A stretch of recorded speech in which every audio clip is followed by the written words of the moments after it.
Hey, hold on, let me do it right. What is love? Baby, don't hurt me. Hurt me. Hurt me. No more. What is love? Baby, don't hurt me. What's going on, people? What's going on, people? This your man, 6 Man K Styles, and I do apologize. This getting old shit is for the birds. I had an old man moment today. So this is why this show is a little bit later than what I wanted it to do. Mm-hmm. But we appreciate y'all joining me. I'm your man, 6Man K Styles. As long as I got the homie here, Mad Mike Sports, the mad scientist. Today going by Trae Young is the new Kobe. We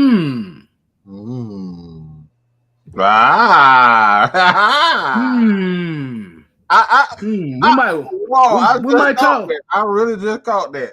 And that was, bro, I swear that was right off the top. I didn't even think about it. I didn't even look at that. I had never had a chance to see it until I get wow. Oh, that is very interesting. That is, hey, man, Kobe, like I said, the spirit of Kobe.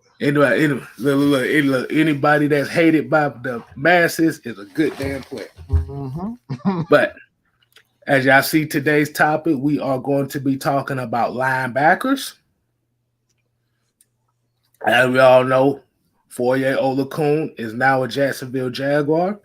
We know we got Michael Walker here. We're still waiting on Rashad Evans to see if it's going to be official that if he signs. Mm-hmm. Because I haven't heard anything about him going anywhere else. No, all I heard was he visited Atlanta. That's it. Right. But before we get into that, we got to give, you know what we got to give him, Mike? We got to give him that.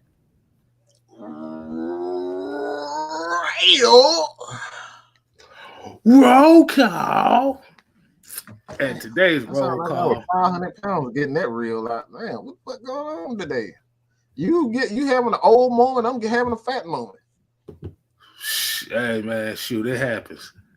It happens. I still get those too now. Those fat moments. Mm-hmm. It's all good. But today's roll call, we're going to give it to Joseph Thornton. We got Ghost Peppers. We got D. Coleman, Nathan Floyd, Pat Norris, Todrick Davis, Jerry Bowie, Michael Walker, not that Michael Walker, ATL Leo. We got Brian Peoples, Bubba Gump. We got Floyd Donnelly. Hey, we got the homie Noah Tyndale. We got Eric McDowell Jr. and Aunt J. Man, we appreciate y'all joining us. Like I said, we do apologize. No, not we. I do apologize. That's one of the look. That's one of the moments where you set an alarm to make sure you don't be late, and you end up sleeping through that motherfucker. And today's real roll call was sponsored by High Quality H2O. High quality. Make sure you drink your water out here. Yeah, it'll save your life. Trust me. But that's good. Yeah. Okay, but Mike, yeah, let's go ahead and get right into it, man. And let's go ahead and get to it. Like I said, we said about the Foye and the Rashad Evans thing.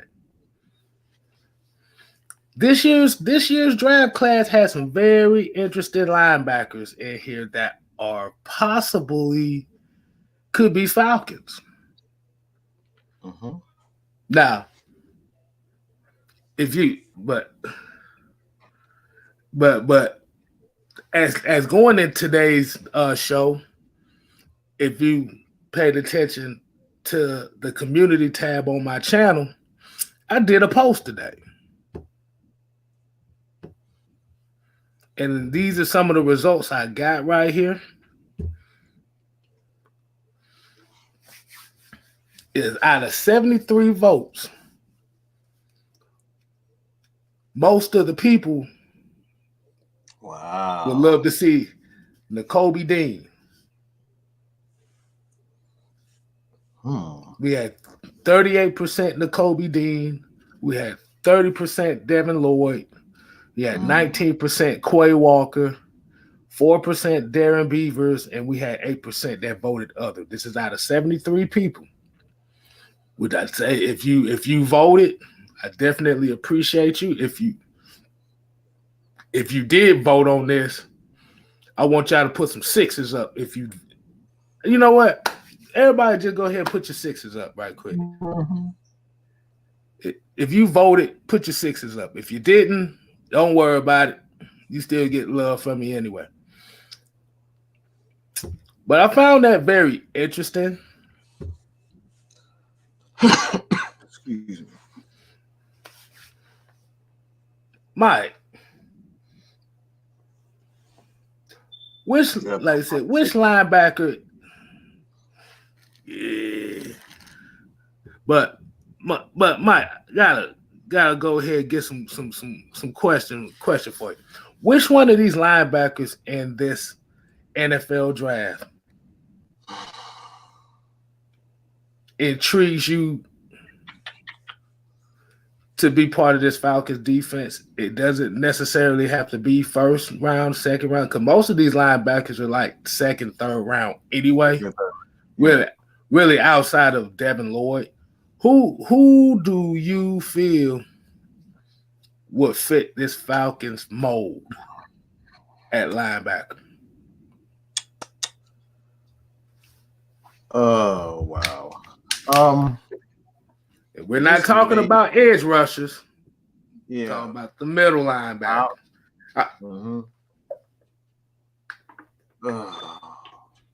Well, I'm gonna throw Jordan out of the equation just because I'm gonna be biased. So I'm gonna just eliminate Quay Walker and Nakobe Dean. And my Georgia fans are not gonna like what I'm about to say right here. But the Bama fans are gonna figure out where I'm going with this. I think I know where you're going with this one. I'm going with Christian Harris for one reason and one reason alone. He's not very good as a covered linebacker, but at the University of Alabama, they like Nick Saban puts an emphasis on being a run stopper. With his linebackers, he puts an emphasis on being a run stopper first and foremost. Most of his secondary guys, much like Kirby Smart, those guys are cover guys. So he doesn't necessarily need. It's a plus for him to have a linebacker that can do multiple things. But his linebackers, you go back to Ruben Foster, I believe his name is. He's one of those guys. Again, he was a downhill runner, and for what the Falcons need at the moment, they have two athletic guys. Michael Walker, athletic guy. Deion Jones is super athletic, but depending on whether or not Rashawn Evans signs, we're going to be in the need. We're going to be in the market for a physical linebacker. So I think Christian Harris, the way that I see him lay the wood on people, he's not afraid of contact. He got that downhill style, and that's what the Falcons. He goes about 6'2", 6'3", 240 somewhere. But I think about 230, 235. 230, yeah, somewhere in there. That's a nice size. And that's about the same size as Foye Oluokun. So you're gonna need some beef. And we're gonna need an experienced linebacker who is who has that experience of playing with NFL caliber players around him. Oftentimes you see linebackers, they just, they're not used to playing with a Deion Jones next to them. They're not used to playing with a Grady Jarrett or a Jordan Davis, a lot of linebackers. So a lot of them don't know how to read those, those angles. Angles are very key when you got talented guys. Like, we can have talented guys and they use their speed, and a lot of times they overrun plays and they don't know how to gauge whether or not these super athletic guys like Grady Jarrett, because the reason why I'm saying this is because Grady Jarrett, he's so quick and he's so fast at the snap. Sometimes he'll be out of his gap. He'll get out of his gap because he'll beat guys so quick, and then depending on if he makes the tackle with the linebacker, that linebacker may not know. All right, Grady Jarrett is a quick guy, and if he beats him inside right side, the linebacker behind him got to understand, like, all right, Grady is one of those guys you gotta be on your P's and Q's at linebacker, because if he missed that tackle, I'm gonna have to shoot that gap. And Harris played with great linemen in front of him at Alabama. They got great athletic guys up front, so you gotta have that ability and understand that some of these guys in front of you are super quick. They're gonna be out of position, and if you don't understand that as a linebacker, that could be troublesome. So I know that was long, but it experience playing with great players means a lot, and that's why the big school, like the NFL teams, they go to big schools because they're used to playing with big time talent, and they understand those. So I know that was long as hell, but that's the reason I wanted Christian. Oh no, man! That's good analogy. I definitely am a fan of Christian Harris as well, but I'm gonna go I will, because the reason why we're having this conversation as well too is because we have kind of like an epiphany that we're gonna do right after this segment that I think y'all gonna be ready for, but. If we looking at this this defense, as we already know, Deion Jones. I'm gonna say it like this: Deion Jones is the coverage linebacker in this system, as we already know. Mm-hmm. You can agree with me on this, right? Mm-hmm. Absolutely. Now, if we know this DP's defense, we know the secondary. You have to have one linebacker that covers well. You have to have another one that's kind of like the dirty guy, the dirty work guy. Mm-hmm. And this guy is usually the Mike linebacker of this defense. Am I correct? Mm-hmm. Now, this is, like I said, this is kind of out the ballpark for what most people would say as far as the perfect linebacker for this defense. I ain't gonna say the perfect linebacker, but what makes sense for this defense. Mm-hmm. I look at Chad Muma. Like I said, the name sounds ridiculous in itself at the first thing. It sounds ridiculous. Right. Now, it's kind of opposite of what you said as far as being in the big time school and playing around big time players. Mm-hmm. That's a good thing, and that sometimes can be a bad thing, because is this guy a product of this guy who's also great, or is this guy a product of this guy being great? Because Muma played at Wyoming, so you already know he's gonna get flack for playing at Wyoming. But also, there's another guy that played at Wyoming that nobody thought that was gonna be good in the NFL. Who's that guy I'm talking about? I'm talking about Josh Allen. We always say here, it doesn't matter where you play. It's about if you're going to put the work in to be good in this league when you get here. And this guy, and Chad Muma kind of reminds me of Luke Kuechly.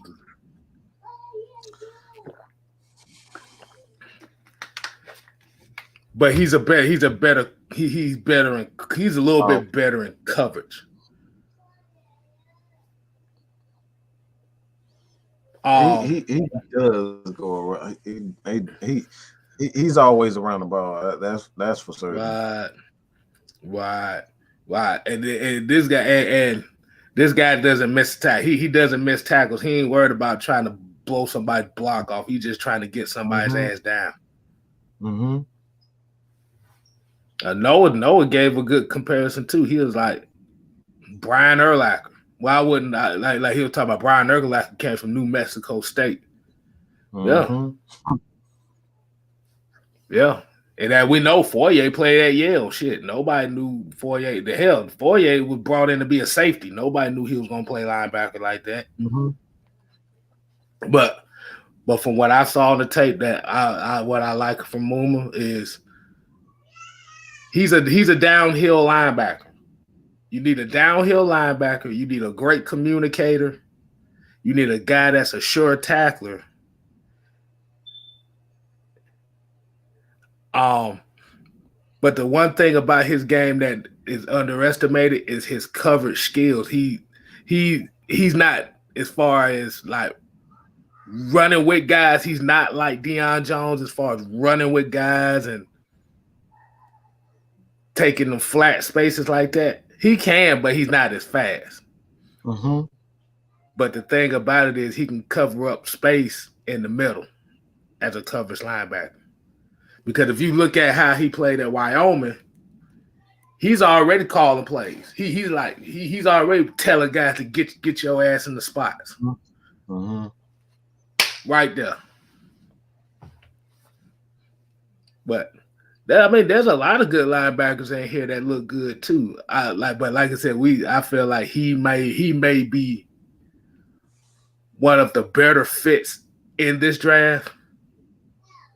But we're also only playing this because just in case if Rashad Evans doesn't sign with the Falcons, or if it's something like or it'd be something like, okay, we can still draft this guy. And if we don't feel comfortable with Deion Jones in the next couple of years, we can plug this guy in. Or like I said, if we got Rashad, boom. It's all about taking care of the future. Mm-hmm. So Muma, like I said, Muma definitely was one of those guys. Mm-hmm. Yeah. But is there any other linebackers in this draft? Do you feel like? But as you do it, let me go ahead and read some of these comments while you look at that. Yeah. Oof. Yeah. Luke Kuechly, Boston College. It's oh man.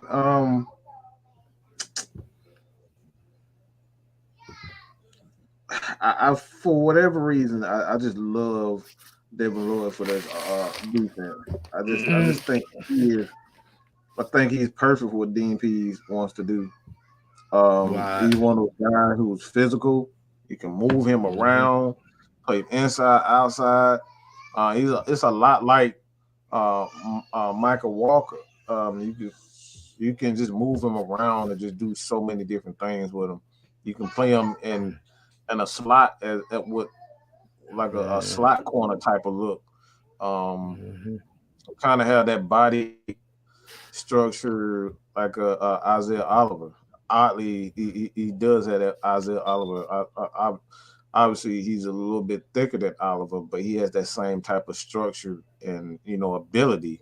Also, because when you look at Isaiah Oliver last year, they were using him like an outside linebacker, like they were really using him like a pass rusher. And on the play, I think on the play, it just took a weird. He got blocked and took a weird step and just messed up his knee. So it's like, I think Devin Lloyd, you put him in there and you can do some weird rotations with your outside, inside linebacker, along with guys like Isaiah Oliver, Darren Hall, Richie Grant. They all have that same type of body structure. So it'll be weird. It'll be difficult for offenses to kind of gauge who is doing what, and this is one of the main reasons why I think this defense is going to be so much better than what people expect, is because of nobody's even thinking about Richie Grant. I'm just like, people don't realize it took him time to kind of get the speed of the game right. It wasn't so much he didn't know what he was doing. Not so much. It's the speed, because he plays at a different type. He plays at a different speed, so he kind of get ahead of himself. He just slow down a bit, gauge, see what he doing, and then he get at it. So, you bring in a guy like Lloyd, man. You pair him with Richie Grant, Isaiah Oliver, Deion Jones, and those guys, and you got this big fat slob and Jordan Davis sitting in front of them, and they got all the space in the world to do that.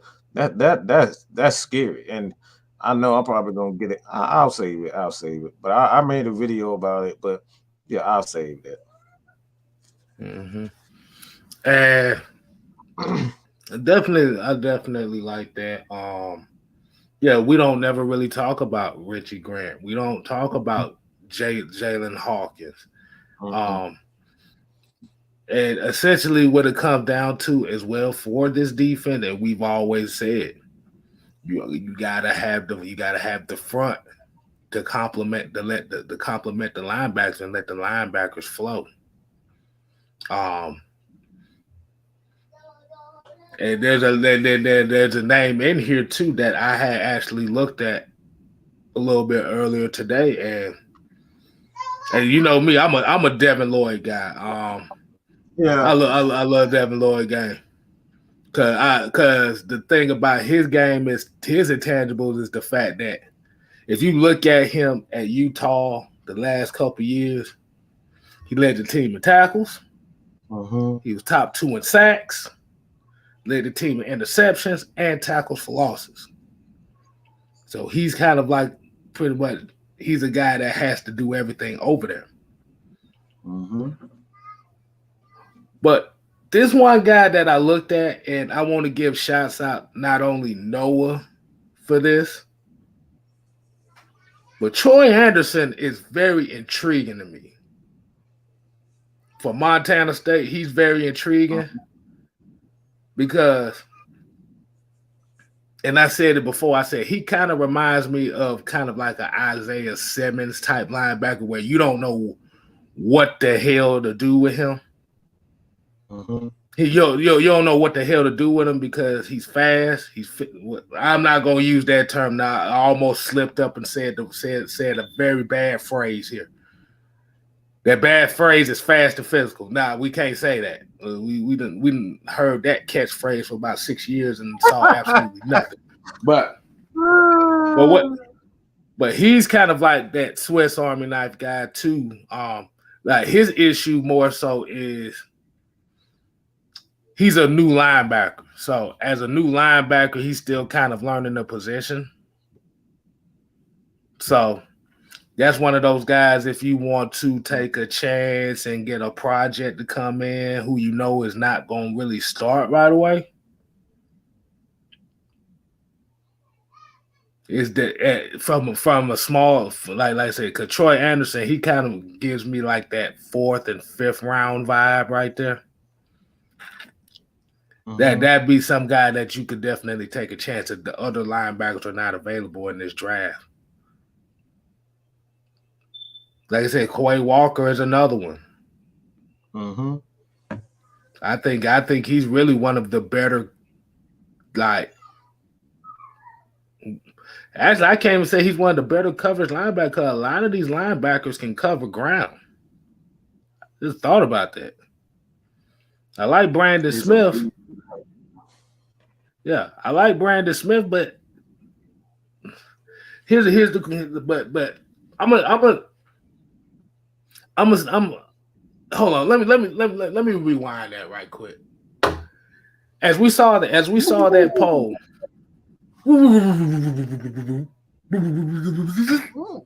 All right. As we saw that poll that I just put up.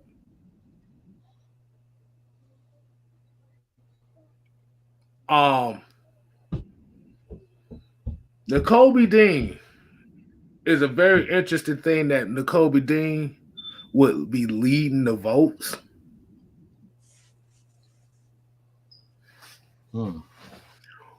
It surprised me because this guy is essentially Deion Jones. If you actually like closely pay attention to, I know for what I've seen, I'm just saying this off of my experience, so everybody else could be different. But he's essentially Deion Jones. And as we know, a lot of this Falcon fan base has adamants about Deion Jones and how he has been playing.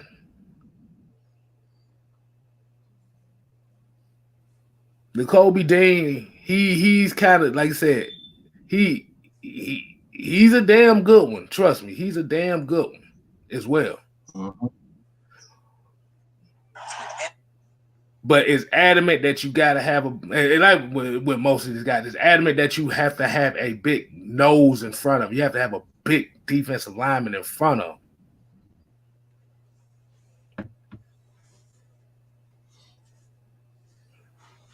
But that's just my opinion. My thing is, if people want Deion Jones gone, why would you bring in a guy that plays exactly like him? Yeah. You gotta have them big slobs in front of them. So I know y'all want all the the fast guys and exciting guys, but you got to understand when you got guys that small at that size, you need a Jordan Davis in front of them. Right. Like I said, and this is all based on what, and this is the one thing, it's all based on if they're going to do anything with this, what they're going to do with this 8th overall pick. We don't know what direction they're going to go. They can go D tackle. They could go wide receiver. They can go quarterback. They can go corner. They can go offensive line. We don't know. That's why I said this free agency signings that we have been doing is literally opening the doors for everything.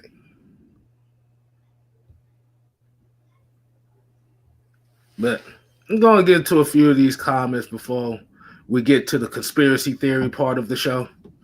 Because Elite said, I feel that Jordan Davis is the right pick, but given that Terry Fontenot and Arthur Smith has always preached about grabbing the best player available, do you think Jordan Davis is the pick even if Kyle Hamilton is there? Kyle Hamilton ain't the best player. He's not. He wouldn't be the best player in that. See, the thing is, they always said the best player available, but they never clarified on what that meant.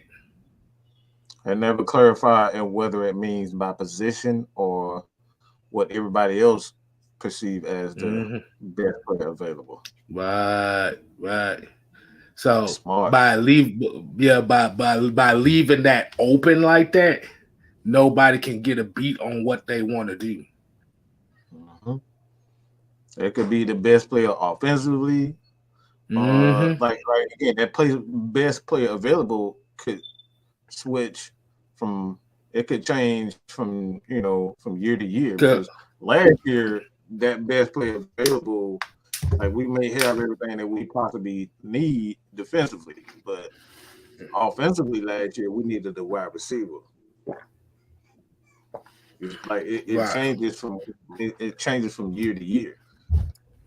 So now we're talking about a wide receiver and defensive lineman. We need a lot of things now. Right.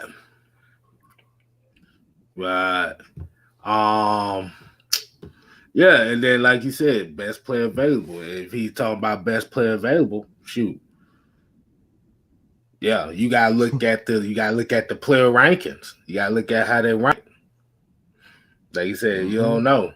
That best player available could either be Thibodeau at that spot. It could be Aiden Hutchinson.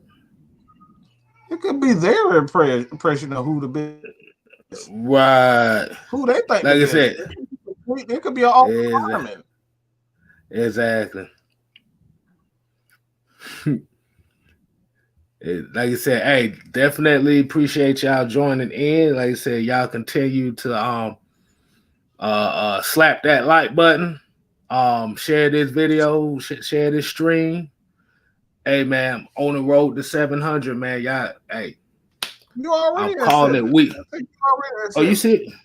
They said I said I was 4 less. They said I was at 4. 4 away.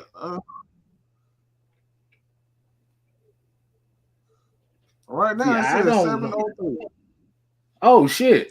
Oh damn! Appreciate it. Oh my bad. Shit. Oh hey, I told you, boy. I didn't know. Hey, shit. Definitely appreciate everybody getting up there. We getting 1K at the end. We getting 1K. Oh yes, sir. Before the season start. God damn it! I'm finna call it before the season start. We finna get the 1K. But I definitely appreciate y'all. I told you, man.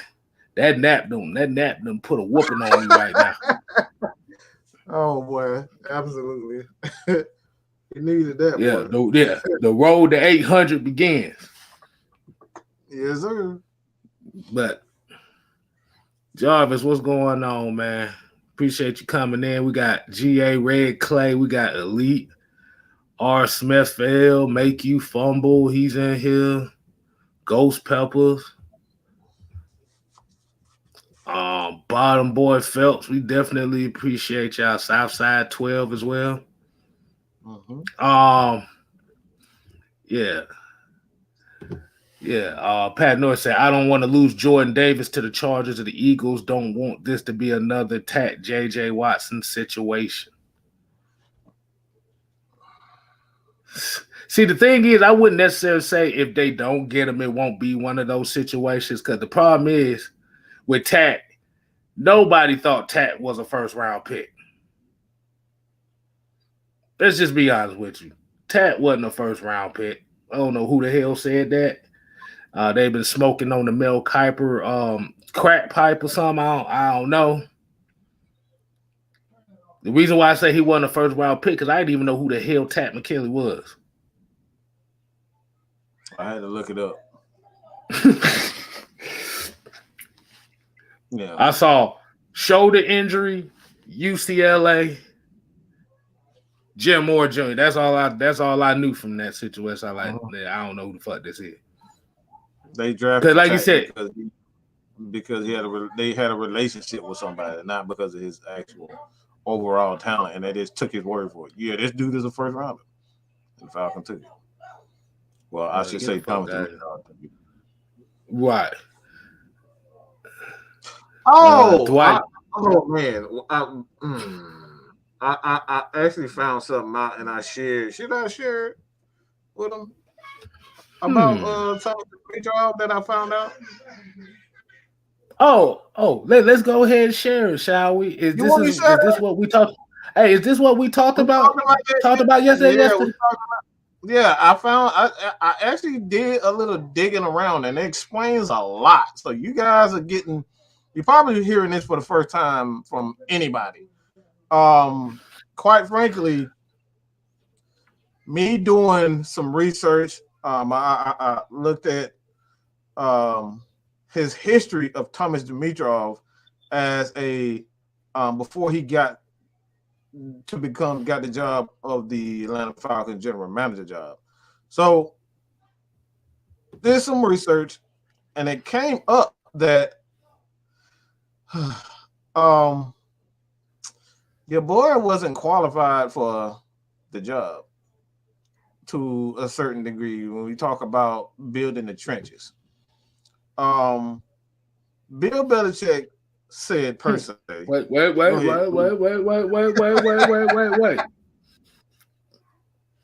Did you say he was not qualified? He wasn't qualified to help the Falcons build the trenches.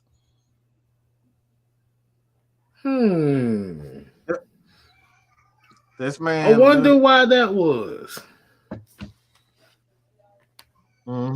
He wasn't qualified for it. Bill Belichick said in an interview, and he was asked a question about Thomas Dimitrov and what he did when he was with the New England Patriots.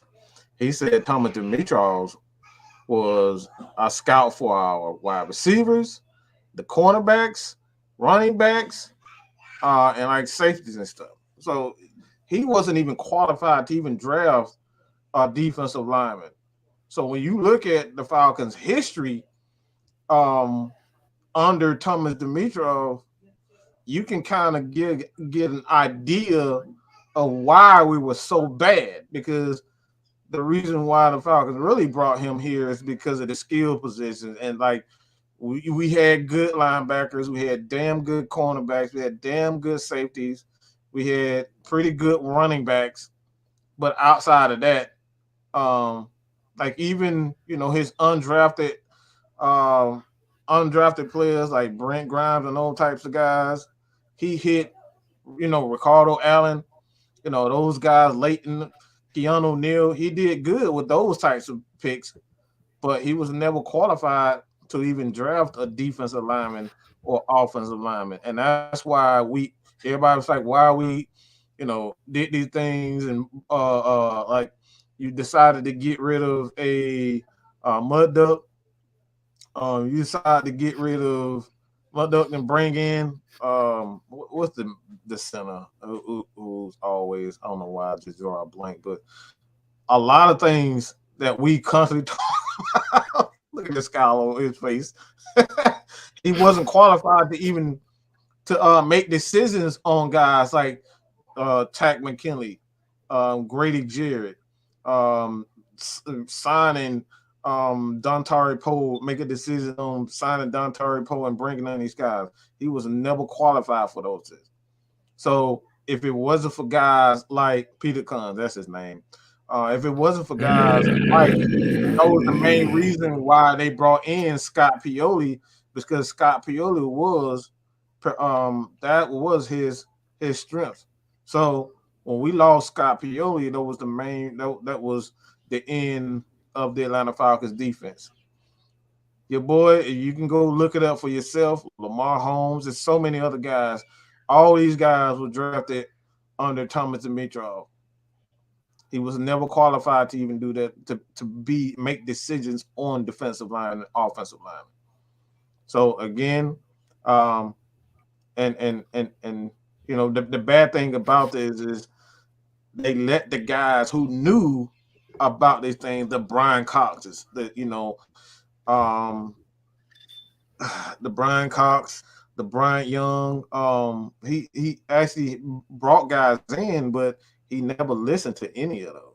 He never listened to them. So this is something, when you look at the history of the Atlanta Falcons under Thomas Dimitrov, you look at what he's qualified for. Nobody's ever looked in depth to figure out what he's good at. Nobody looked at his resume. Nobody never looked at Thomas Dimitroff's resume. Thomas Dimitrov was never qualified to even make decisions on offensive lineman and defensive lineman. So that's what I found. That's what I found out. But it makes so much sense why they was bringing in so many guys to assist him.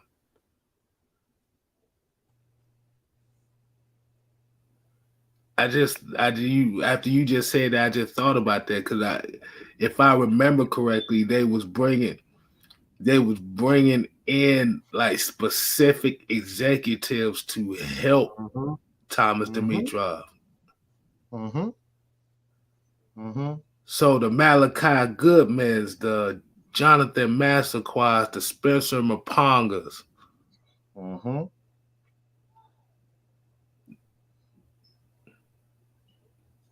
The Sean Harlows. It makes so much sense. It makes so much. It makes so much sense. And we're not saying, and then you're not saying that these were like all pro skill players or anything, but these are guys that were serviceable, that made some type of impact. Yeah, Nathan Floyd. Yes, he had like 5 other GMs in the office helping him, and it dawned on me. I said, "Wow." Here's the quote from Bill Belichick, and I can share the link if you guys want to see the article. You just hit me up on Twitter, hit me up on IG, and I'll send the link to you. But this is the quote from Bill Belichick of Thomas Dimitrov, and he was asked about what did he do when he was in New England. He said he works hard. He knows the game. He did a real good job for us with skilled players, defensive backs, wide receivers, linebackers, running backs, and things like that. I say I have to stamp on the team. So that article, that right there, for Bill Belichick. We hired him because he's and previous. And I know that the next question people are going to say, so what did he do before? Well, before he got to that position in New England, he was a pro scout. A pro scout is basically, looking at each position for a team. All right, as far as like free agency, looking in Canada, see if they can find a diamond in the rough. So that's basically what a pro scout. And you have designated positions for each pro scout. So every pro scout for this team, like a guy like Terry Fontenot, he might be the defensive pro scout or the linebackers pro scout and like secondary pro scout, but that's what he was even prior to that. So he was never qualified to make decisions for and that's the reason why the Falcons kept bringing in defensive coaches, because that wasn't his strength. That's why you got 2016, you bring in Kyle Shanahan. Kyle Shanahan knew how to bring in those guys, those offensive linemen, to make the offensive line. So you see how everything fell when Kyle Shanahan, the offensive line fell apart again. You just see how everything, everything makes sense now. Everything makes so sense. Much. It makes so much sense. It makes so much sense. So I hated to bust you guys bubble, but that's the reason why. It's not Dan Quinn. It's not Dirk Cutter. All those guys. Most of our trouble and our issues with this team wasn't because we lack talent. It's because the guy that was making the decisions only wanted to bring in what he knew about.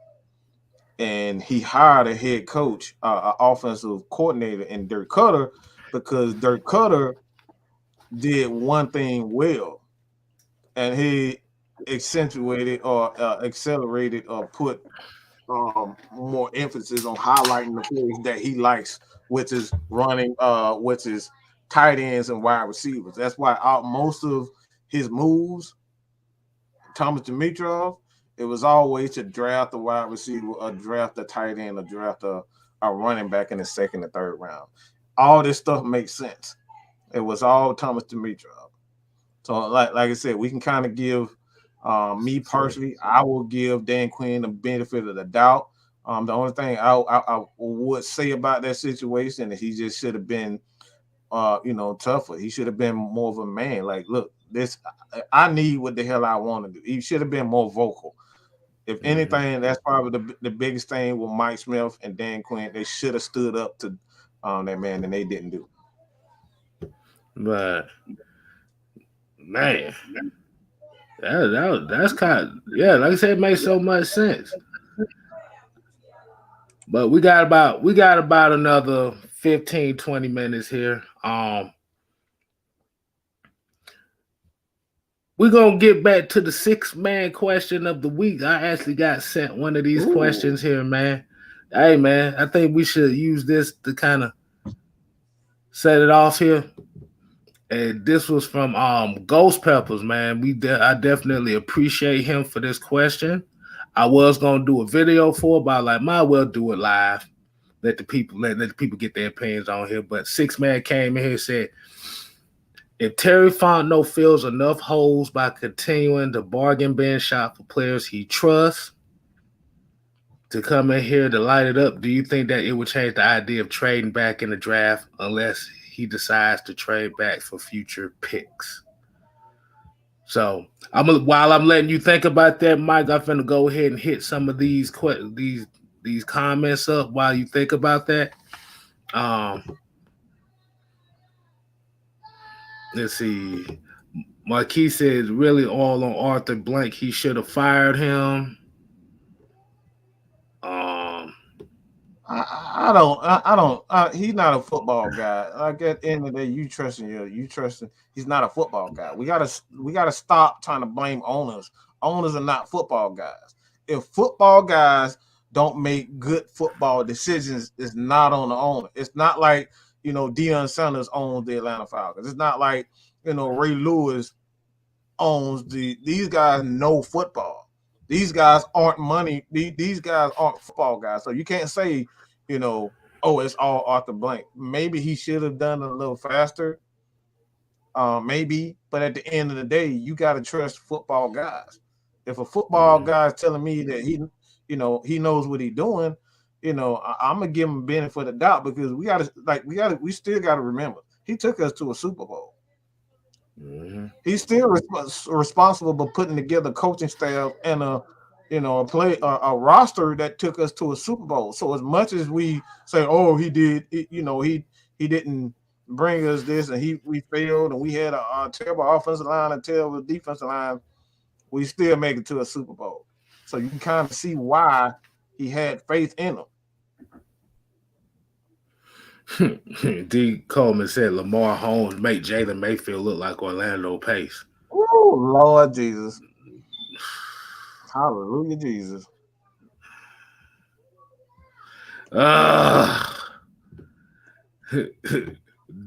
Said Duke Riley, the man that was supposed to play besides Debo.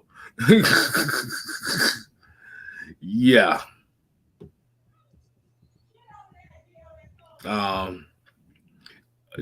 Ghost Pepper said James Stone, and I think one of y'all pointed it out. Oh, James Stone was one of those guys who was like a telltale of what play was running up, because based on what hand y'all already knew what it was gonna be. Like I said, that's fun. That's funny. I don't know if it was you or it might have been LT or it might have been. I think it was LT. But he said James Stone, if it was a run play, James Stone would snap with his left hand. If it was a pass play, he would snap with his right hand. I'm like, what kind of telltale ass shit was that? Yeah, he had that. The fuck was that? He had that. Kind of ass backwards stuff is that? But let's go ahead and get back into that question. I'm gonna put it up one more again. Yes, I said one more again. One more again. We're gonna solve. Exactly. So, like, Mike, what you think on this question? Hold on. What you think on that question? I got you. Enough holes. I continue to bargain, being sharp for players he trusts to come in. I'm here to light it up. Do you think will change the idea of trading back in the draft unless he decides to trade back for future picks? So basically, do you think that'll change the idea of trading back? It depends on what you bring in. For one, I think it changes depending on if you, like, let's just say, for instance, we were just talking about linebackers. If Rashaan Evans ends up signing the contract and coming to Atlanta, then that takes away a position that you can kind of, not focus on. You don't have to worry about the linebackers you bring in, Rashaan Evans. Now you can bring in the fifth round. You can take a chance on a project player that has, some skill. You can bring him in like a Frank Darby, those types of guys, a Brent Grimes, those project players. You can take a risk on a project player. So I think it really just depends on which one of those guys. Me personally, you're always looking for a guy with, especially the defensive line, for example, those 3-techs type of guys like a Grady Jarrett. It might be undersized, super quick, but he doesn't have the physical makeup. Those are the players that you kind of take chances on later in the draft. And you can kind of get those bigger body guys in free agency and then take a chance on a project player, like a Grady Jarrett, because Grady Jarrett was a project player. He had extreme, he was an amazing athlete. He tested well as an athlete, but physically he didn't have the makeup to be drafted in the first, second, hell, even third round. So again, it depends on who they sign in free agency to say, all right, am I going to take a chance on? So right now at corner, I can eliminate the corner position right now because you brought it back, Isaiah Oliver, you got Darren Hall, you got Richie Grant, you got Eric Harris back, Casey Haywood, AJ Terrell. I can eliminate in the first round these corners. You can eliminate that. Don't get happy. That ain't happening. You know what I'm saying? There's always a chance it will, but more 90% of the chance you're not going to see a corner being taken in this draft. But what I will say, if a defensive lineman, offensive lineman happens to drop, Falcons going to be all over it. They're going to be all over it. Mm-hmm. Yeah. We also didn't talk about them signing Dean Marlowe today. Oh, yeah, that's another one. Again, It just shows you that the trenches is what they focusing on. You can see it. And I forget the other lineman that they kind of brought in. I'm not they brought in for a visit. I'm not sure if they signed him or even think of sign. So, like I said, you just pay close attention to the free agency, who they sign, and you can kind of get an idea of where they're going to go. Exactly. I got hit this comment. This shit's hilarious. He did the 1 year Dimitrov drafted a fullback in the 5th because him and Mike Smith couldn't agree on who to pick.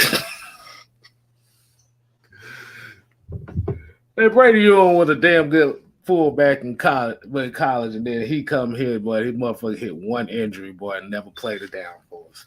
That was one of those. That's a damn shame type of picks right there. A low down dirty shame. Low down dirty shame. But yeah, man.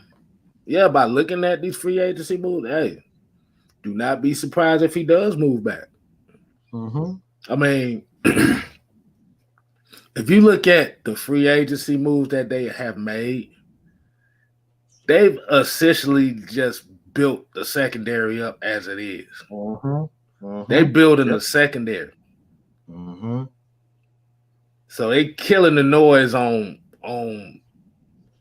based on the signings that they doing. The Sauce Gardner crowd look like it might be a no-go. Bro, I just thought about something. I really just thought about something. The fact that they are bringing in a lot of DBs right now, and teams know that the Falcons need help up front. Teams are going to be much more aggressive to jump up and get a defensive lineman, and they're going to lose a lot of those mid-round picks. And that's when the Falcons could come in and just clean up on a lot of those mid-round picks. Those guys like David Ajabo who got hurt, those guys can fall. And now you got a healthy set of project players to go along, if Grady Jarrett stays with the team. Bro, that is a brilliant strategy.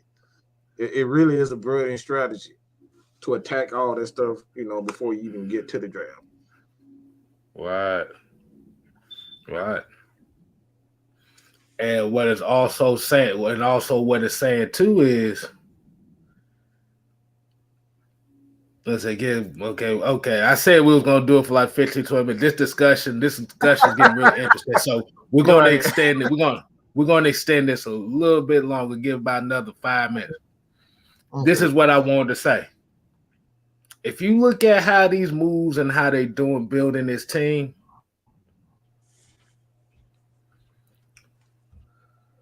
and me and Mike talked about this earlier in the day.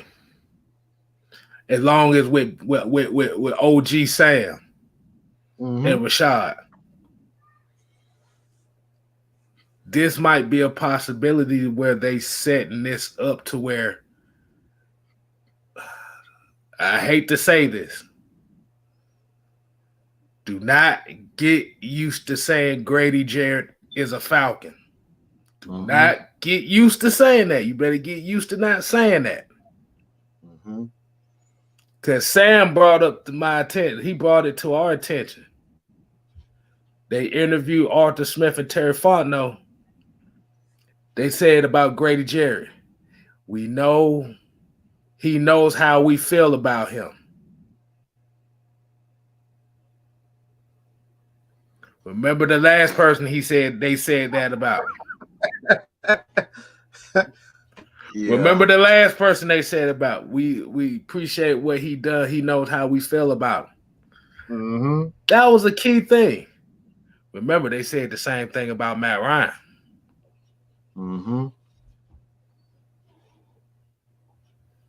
And and the prospect of why I say this too is, and this comes back to what we've been saying this whole time. The Calvin Ridley debacle literally destroyed this franchise. It destroyed this regime's plans. It destroyed the plans. Because they was banking on getting one of those first-round picks for Calvin Ridley. But then all that stuff came about, and it killed the whole plan. So they had to switch it up. So if they're able to get another first-round pick,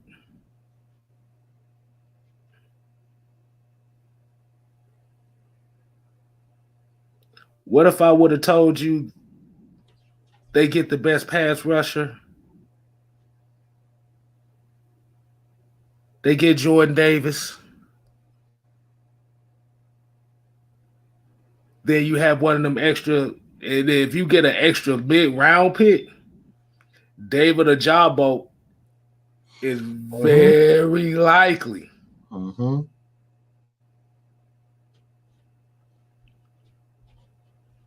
It's very likely. Like I said, we signing all these corners. We signing linebackers. Because remember, we still got Mm-hmm. Kamoko Ture still out there. We still haven't heard anything on that night. Mm-hmm.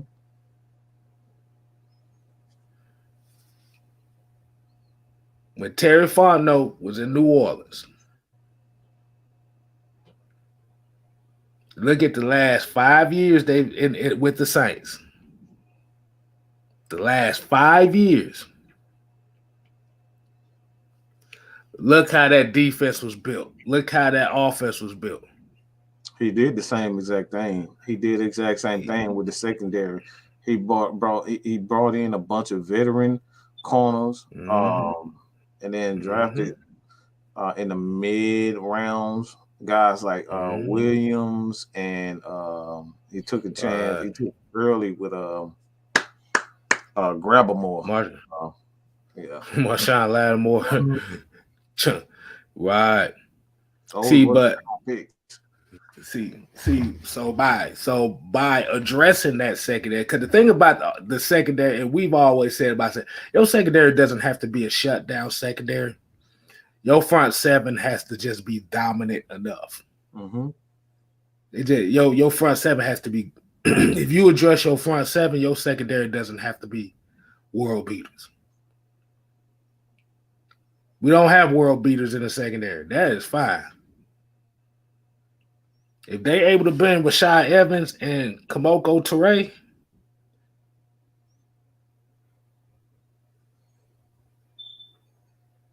they can think about the possibilities of what they be looking at. And they haven't addressed the defensive line at all. The only thing they did for the defensive line was cut Route 96 and re-sign Anthony Rush. Yeah. That's literally it. But they made all these secondary moves. The Casey Hayward, the Tez Tabors, the Dean Marlowe's. Like, wait a minute, where the hell is all this shit coming from? Mm-hmm. Yeah.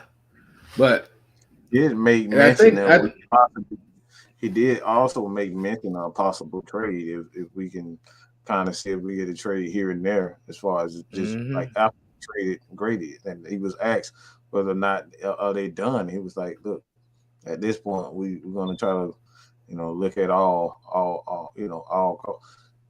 measures." But I want to say this about Grady Jarrett too. And I've said this before. This is the one thing that is hindering Grady as far as his contract is concerned, is that you can't count on him to get more than 5 sacks. That dude he would be in your backfield. He would get tackles for losses out the ass. He would be in double digits in tackles for losses, but he's not going to get you sacks. As much as it pains me to say that. That's the only, and you're going to pay a guy. A lot of times you're not paying guys to get tackle for losses. You don't need a defensive tackle to get tackle for losses, because you can manufacture tackle for losses with just building a defensive line with big guys like a Jordan Davis, and then you just send a bunch of blitzes, a la Baltimore. And I don't know if you guys have seen that clip of Ray Lewis that he tweeted out earlier. All he did was they had a bunch of big fat dudes in front of him, and Ray Lewis used to just shoot gaps. Mm-hmm. That's how you manufacture tackle for losses. So I understand that Grady Jarrett is absolutely, I want him back. I really do. But if Grady Jarrett feels as though he is a top dog at defensive tackle, well, he don't have top dog sack numbers. As much as we talking about paying this guy $23 million, you're not giving us top dog sack numbers. That's the biggest thing of it all. We talk about corner, like even with You look at wide receivers. Everybody's like, all right, Julio, yeah, he giving us, 1,800 yards and 100 catches, but this motherfucker can't get in the end zone. Calvin really getting in the end zone more than Julio. Austin Hooper getting in the end zone more than Julio. So it's like, are they really worth the money? And that's the question that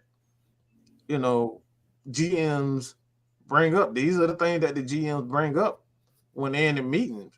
Yeah, Grady, you one of the best tackles. I still think he's, third or fourth defensive tackle. I really do, but he's not giving us elite sack numbers. Just not doing it. So I think that's one of the main reasons why you look at Grady Jarrett and you see Dean Pease, Arthur Smith. He ain't Grady Jarrett ain't giving us Aaron Donald sack numbers. He's not giving us Fletcher Cox sack numbers. Just not doing it.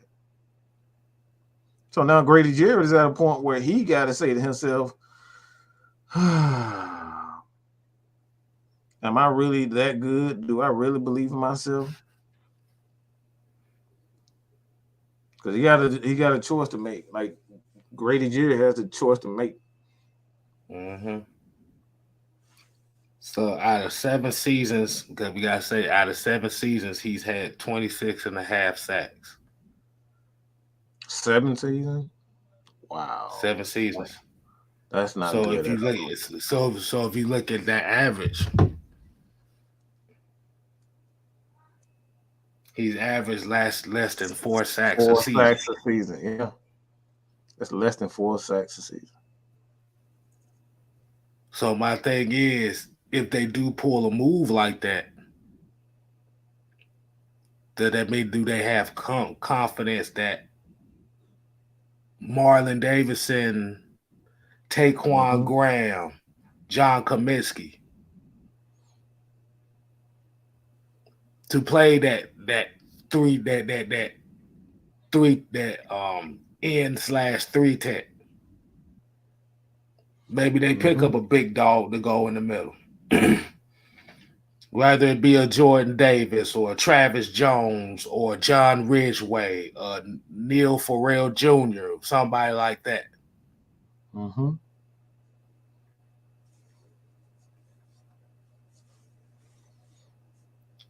I mean, because like we said before, when all this stuff happened with Deshaun Watson, I said the bad guy era in Atlanta has begun. Yeah. And we seeing it in full-fledged motion.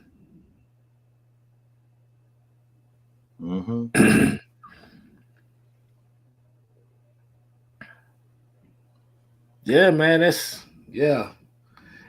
do love it, but eventually too, and we had to have the realization, a lot of those tackles for losses, there's a lot of sacks that he whiffed on too. There could have been more. True. They might, like I said, they might look at him and say, I don't know. Can you produce those? Can you produce those sacks for us?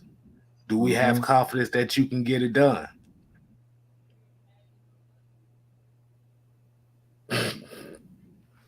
So that question actually led into what I call our conspiracy theory, which could actually come true. We don't know yet. Because the issue with Deion Jones, now I know a lot of people want to get rid of Deion Jones. Deion Jones is one of those linebackers. And this is why it's the same thing why I compared it to Kobe Dean. You got to have a Jordan Davis in front of him.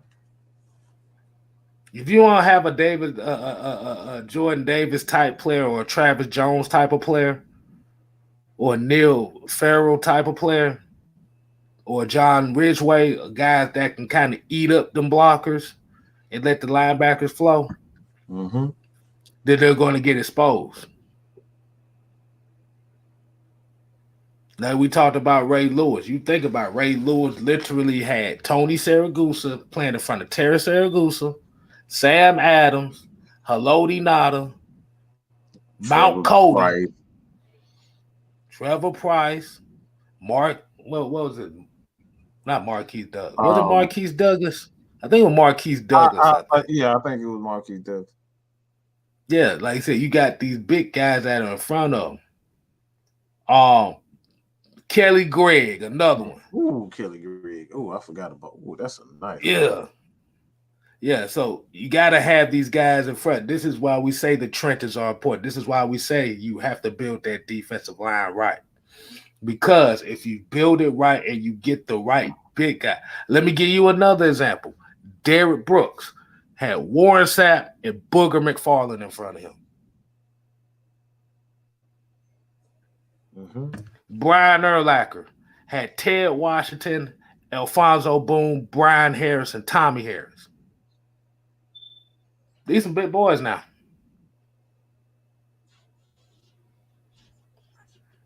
You know what I don't think the NFL does anymore? I think they do a terrible job at this. They don't do a good job of drafting guys to highlight their superstars skill set. What I mean by that, like Kim just said, he just said, you know for sure that, all right, Ray Lewis is our guy. He's when he has room in front of him, he's going to find a running back. Like, he's going to find it. Mm-hmm. He's going to find the right hole. So if you keep guys off of him,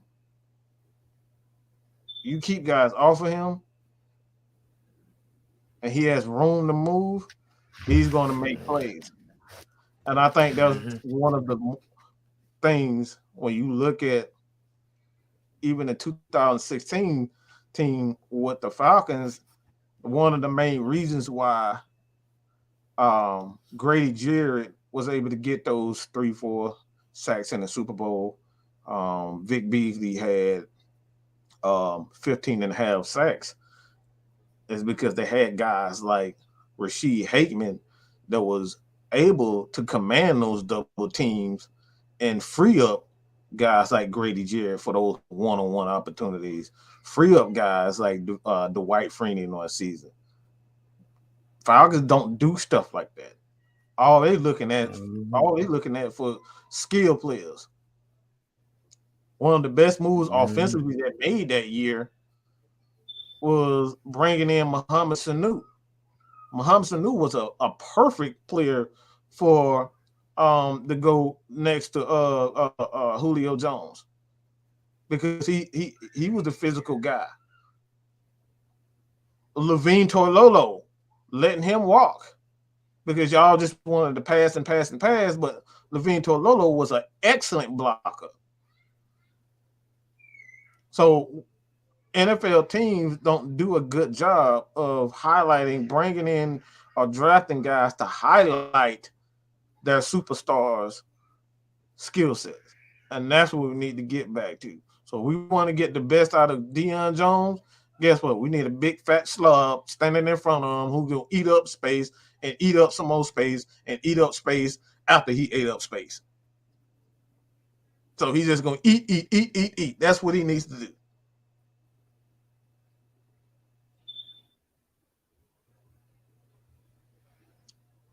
So, yeah, man. You got, like you said, and Noah brought up another one. Like I said, Brian Urlacher had big Keith Traylor. Mm-hmm. Keith Traylor. We look at a lot. Mm-hmm.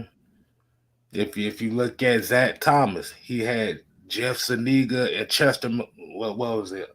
Was it Chester McLaughlin? Like big guys in front of him. Who that? Zach Thomas with Miami, the Dolphins. I know Jeff Zuniga was one of them. Yeah, the Zigas. I don't know how the hell you say that name. Yeah, Jeff Zuniga. Yeah. Zuniga. Okay. Mm-hmm. Like I said, Junior Seau.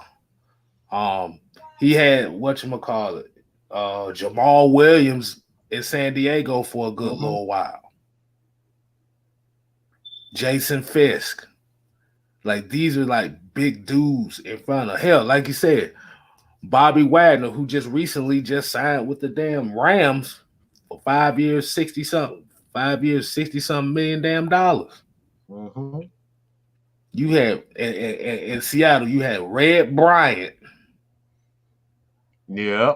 Michael Bennett. You like I said, you had all these guys that was in front. This is how you protect your linebackers. Remember, Deion Jones, quote unquote, best years here with the Atlanta Falcons. It wasn't just Grady Jarrett. You had Dontari Poe. Yep. You had Jonathan Babineau.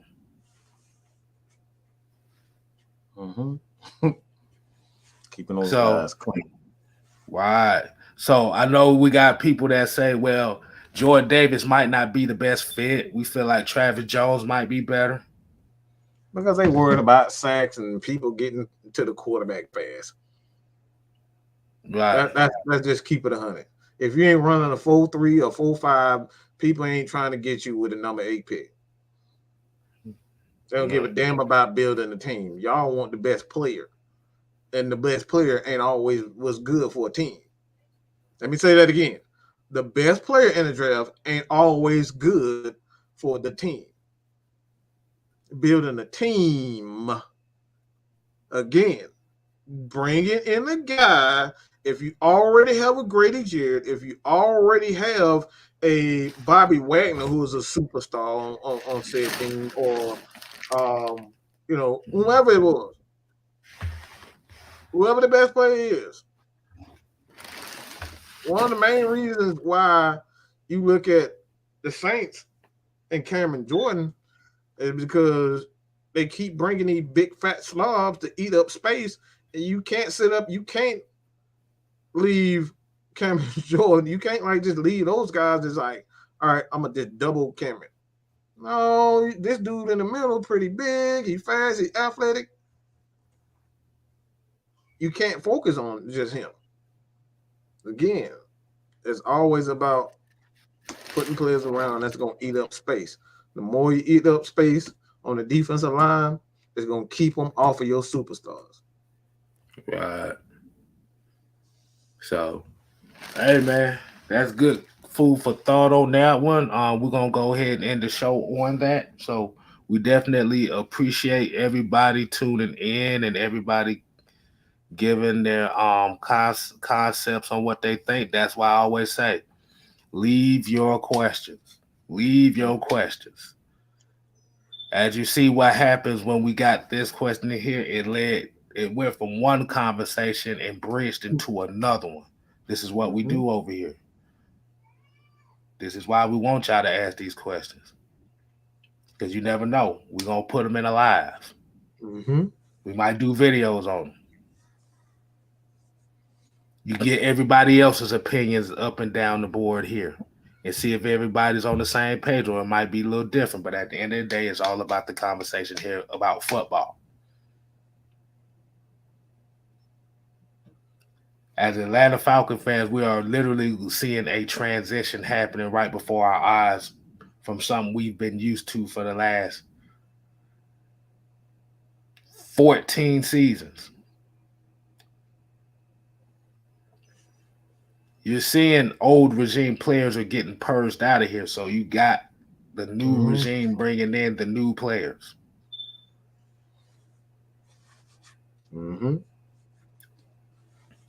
So we got people out here that's boycotting the team or not going to be down for the team because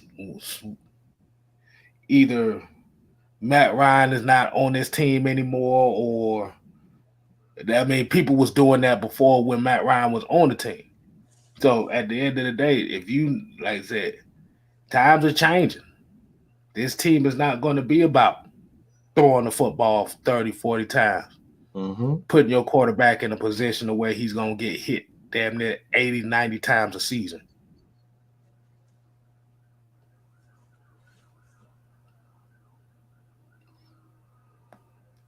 Like I said, we just saw Matt Ryan get his ass whooped for the last 3 years.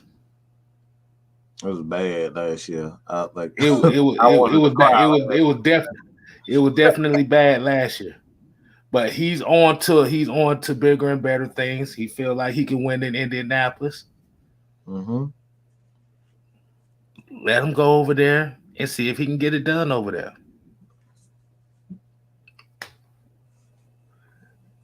We are finally look. We are finally in the age to where we can see this team be built the same way the Dirty Birds was built. This is what we've been waiting on. Yes, sir. Mm-hmm. This is how the Dirty Bird Falcons was built. They built it on defense. They built it on running the ball. Mm-hmm. Yes, Terrence Mathis. They had the Eminem boys, Terrence Mathis, Tony Martin, one of the best combo wide receivers in the game. Mm-hmm. Both of them had double digits. Like you ain't 1,000-yard that season. Was a run first. They was a run first offense, and they still had 1,000 yards and 10 touchdowns apiece.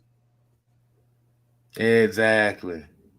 But the identity of that Falcon team was the defense.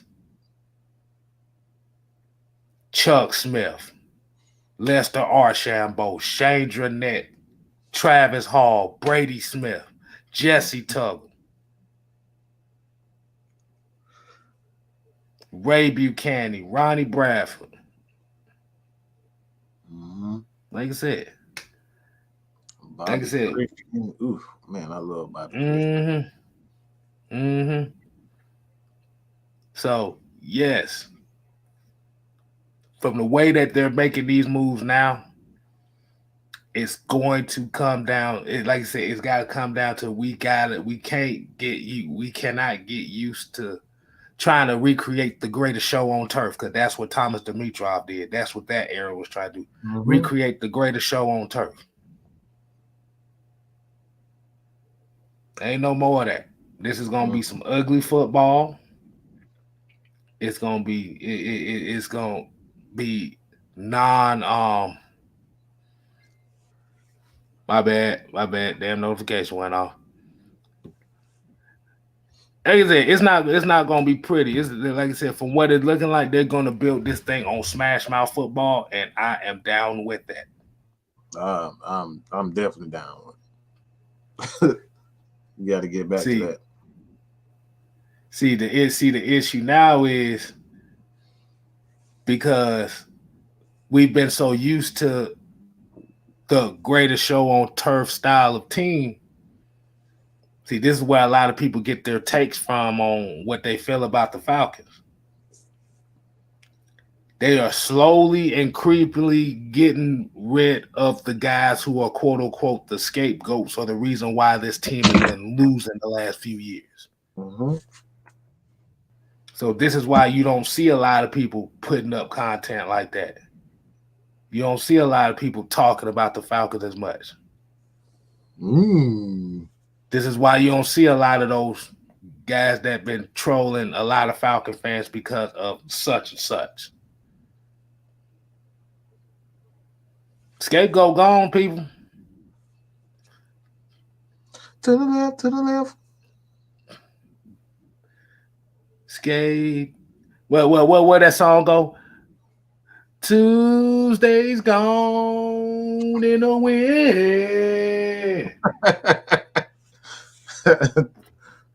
Right. Matt Ryan is gone in the wind. It's a new era, people. The bad guy era is here. It ain't going nowhere. And I'm gonna end it like this. Terry Fontenot ain't shit. You don't give a damn what you think. And we love that. So definitely appreciate everybody tuning in. As we always say here, subscribe to your boy 6-Man K Styles, as well as on the new road to 800, aka 1K. we're going to get 1K before the season starts. So we definitely appreciate y'all for that, as well as Mad Mike. He's on the road to 10K himself. Almost, baby. Ooh, boy, I'm almost there. Help your boys out over here. And like, y'all gotta make sure y'all let everybody know about the channel. Like, that's when I first started. This 10K was actually my first milestone that I wanted to get. So it's surreal. It's a surreal experience for me because I set a high standard for myself, and we're almost there. 10K, baby. Woo. Mm-hmm. So until next time, y'all tune in for Friday Night Madness tomorrow. I don't have a preview of what we're gonna talk about, but y'all gonna damn find out. So until next time, we ain't here to play. We here to stay. You ain't gotta go home, but you gotta get the hell up out of here. Dude.